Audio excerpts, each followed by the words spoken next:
Hello everyone, this is Aiswariya, Assistant Professor in Department of Clinical Nutrition and Dietetics, Theivanai Ammal College for Women, Villupuram.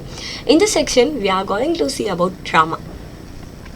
So trauma is defined as any physical damage to the body by the external source. It may be a motor accident or gunshots or falls or burns, sepsis, so anything. So it is the major cause of the trauma is death, and it may cause disabilities also. The classification of trauma. So the medical classifications, it is mechanical trauma, or it is caused by the sharp equipments like that. So thermal, it is usually caused by the fire. Then chemical acid explosions. Then physical means lightning or electricity or by the x-rays. Then effects of trauma. So the trauma will alter the metabolic state. It may cause metabolic stress. So it will reduce the decreased immunity and slow wound healing and reduce the muscle strength. So the phases of metabolic stress. Here there are two phases. One is EEB phase and another is flow phase. During EEB phase, it has happened within a hours. Usually the patient in a shock stage. The flow phase, here it causes catabolisms, and after the flow phase, recovery. Here the anabolism takes place. So EEBV phase. So it lasts up to maximum for 2 to 3 days. Here there are so many metabolic alterations taking place. The hypovolemia is there, shock, tissue oxia, then reduce the cardiac output, it reduce the oxygen consumptions and reduce the body temperature and increase the glucagon secretions. Then acute phase, the body here adjusts to that injuries. Then it lasts for 3 to 4 days after injuries and end in the 7 to 10 days if there is no complications. So adaptive phase, here the recovery is seen. Here there is the restoration of the body protein and wound healing is seen in this phase, and it reduces the hypermetabolic state of the patients. Stress response to the traumas. First, hypermetabolisms.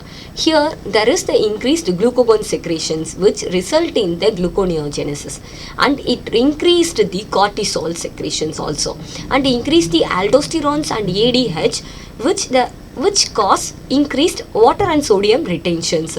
Then branched chain amino acid are oxidized from the skeletal muscles, leading to loss of the lean body mass and causes the negative nitrogen balance in the body, and increasing the urinary loss of potassium, phosphorus and magnesium. So during the hypermetabolic state, the BMR get increased by about 15% or more than that.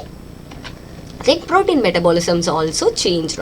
Here the protein is breakdown, so it causes the urinary nitrogen get increased. Usually the critically ill patient in ICU may lose 16% of the total body protein, may be due to the bed rest, and the major site of the protein losses happened in a skeletal muscles, and it is followed by respiratory and gut muscles. So insulin resistance.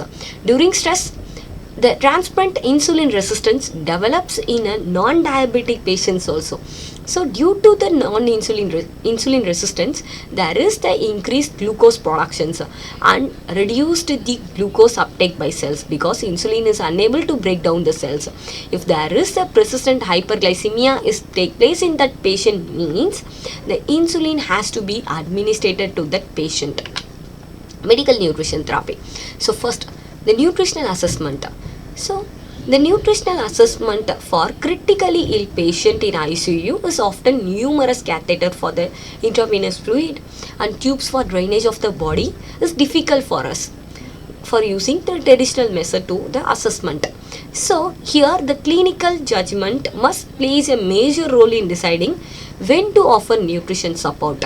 So the assessment focus on a pre-administrations or pre-injury nutrition status from the family members of the critically ill patients.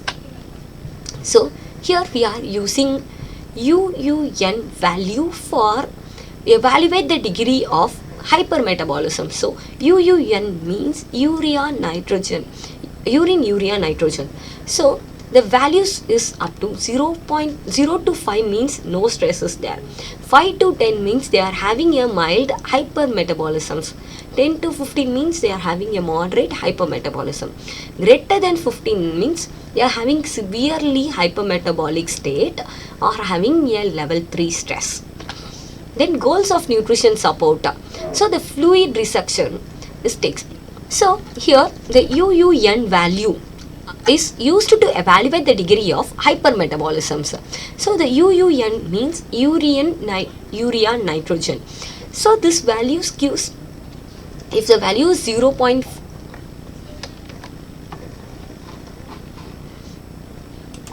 Okay, so here the urea nitrogen is used to evaluate the degree of hypermetabolism. If the value is 0.5 to, if the okay, so here the urea nitrogen is used to evaluate the degree of hypermetabolism. The value is 0 to 5 means there is no stresses there. 5 to 10 means might having a mild hypermetabolism or having a level 1 stress. So 10 to 15 means they are having a moderate hypermetabolism. Greater than 15 now severe hypermetabolisms. Then the goals of nutrition supports here. We have to maintain the fluid, then wound heal repair, then treatment of infection and hypermetabolism must be corrected. First, so these are the goals of the nutrition support. So first, determination of the nutritional requirement, energy. So energy la eppadi paakalam, although the adequate energy is essential, but if you are giving excess calories means may cause some complications such as hyperglycemia, and it also causes the excess CO2 productions which will aggravate the respiratory insufficiencies. Then the persistent hyperglycemia can lead to glucose obligated diuresis that may complicate the fluid and electrolytes management. Then the insulin therapy may be need to maintain the blood glucose are at below 110 milligrams per dl. So here they calculate the energy requirement based on 25 to 30 calories per body weight, or the formulas are there to estimate the energy requirement of the patients. So formulas means the Harris-Benedict equations or Eritone-Jones equation formulas.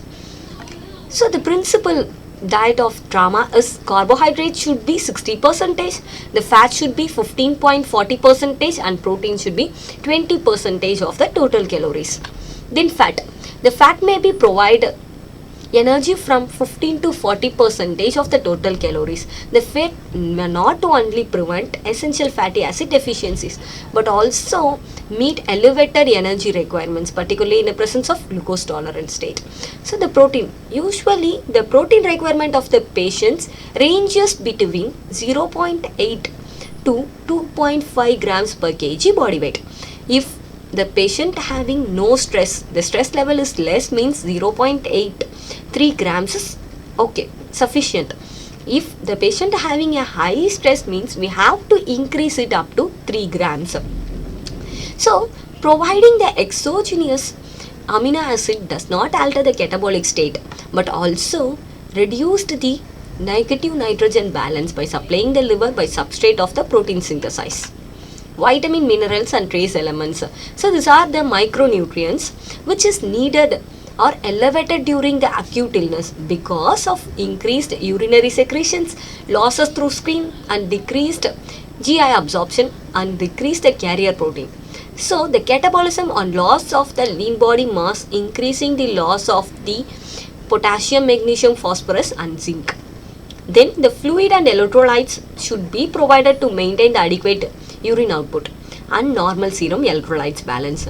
So the supplements also given, like we have to increase the supplements of vitamin B and vitamin B complex, especially B1 and niacins. So the routes of feeding.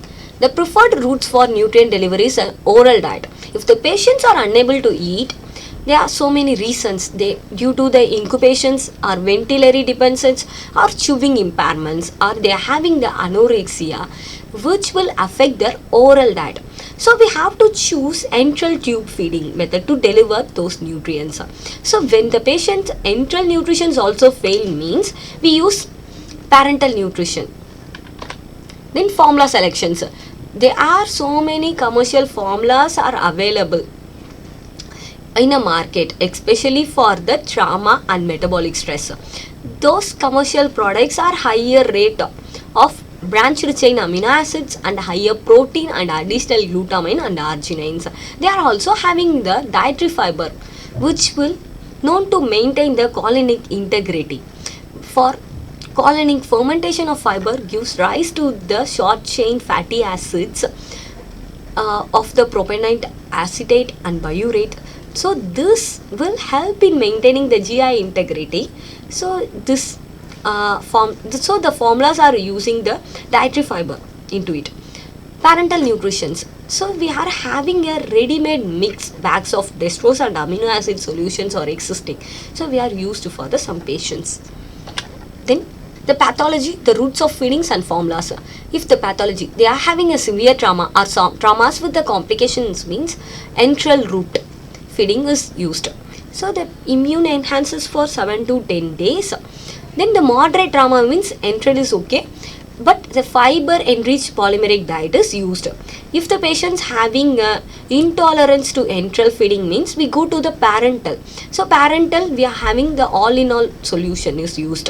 So massive bowel resection, the high protein fistula in a non-objective bowel necrosis is there means parental nutrition is recommended with high in water, phosphorus, calcium or lead. Then wound healing and nutrition. So the wound healing depends upon their nutritional status.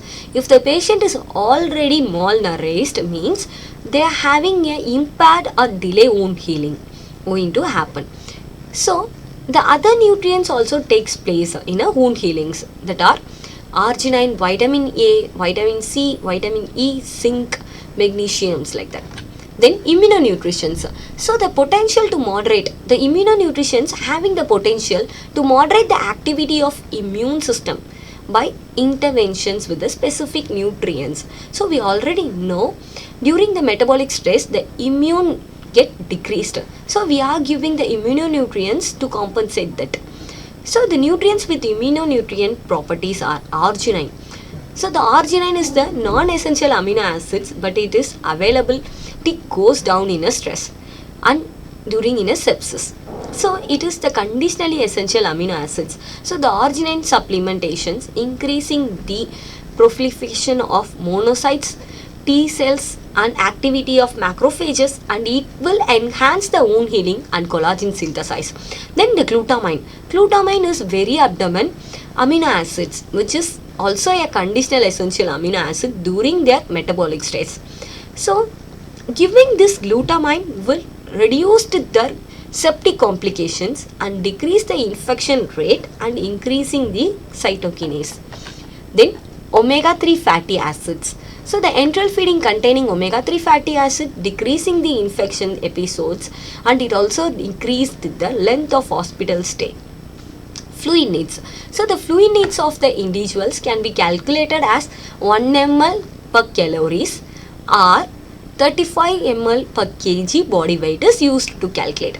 But if the patient have large water loss through the perceptions or oozing wounds, like, so we have to give more fluids for them. Thank you.